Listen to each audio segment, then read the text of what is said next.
When a corporation commits to a major infrastructure project, the first foundations poured lock in a trajectory that will last for decades. Boardrooms are filled with world-changing ambitions, but every company faces the exact same brutal reality: absolute capital scarcity. There is only so much cash to go around, and these investments are highly unforgiving. Once $500 million is committed to a new manufacturing plant or overseas expansion, attempting to back out midway guarantees catastrophic financial loss. So how do directors make these calls? Without relying on gut feelings, how do they objectively measure which path to take and lock in the company's future? They use capital budgeting, a ruthless strategic filter that ensures long-term growth is backed by actual, finite resources. This diagram outlines the exact framework a firm uses to allocate capital for long-term investments. We see three distinct pillars here: evaluate projects, maximize shareholder value, and strategic direction. Evaluating projects aligns cash flows with risk tolerance, while maximizing value maintains a competitive edge. The outcome of these evaluations physically shapes what the business becomes. It dictates future revenue capacity, cost structures, and where the company expands geographically.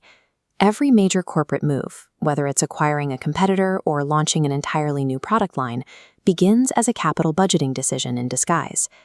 To even begin evaluating a project, financial managers have to define the baseline inputs.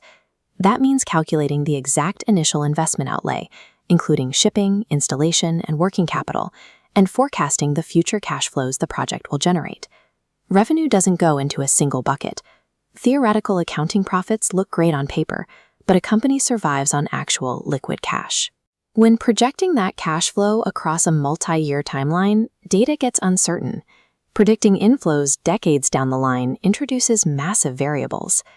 To solve this, analysts use financial translators like net present value, or NPV, and internal rate of return.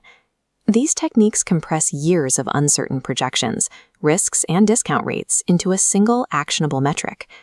All this complex math serves one straightforward goal: identifying projects with a positive NPV.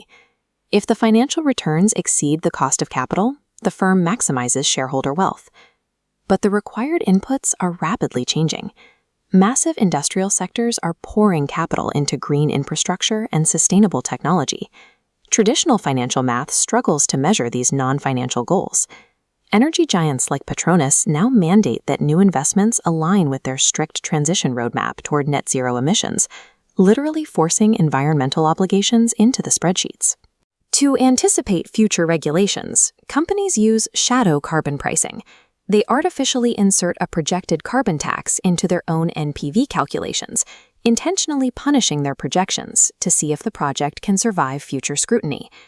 And to survive global supply chain crises and geopolitical disruptions, firms are adopting flexible frameworks called real options. Instead of locking into rigid multi-decade plans, they build in the ability to expand, defer, or abandon projects based on unfolding events. The strategy dictates the math.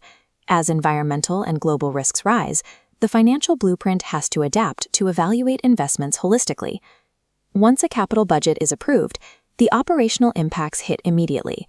It triggers mass procurement, waves of specialized hiring, and aggressive capacity expansion across multiple departments. These approvals happen behind closed doors.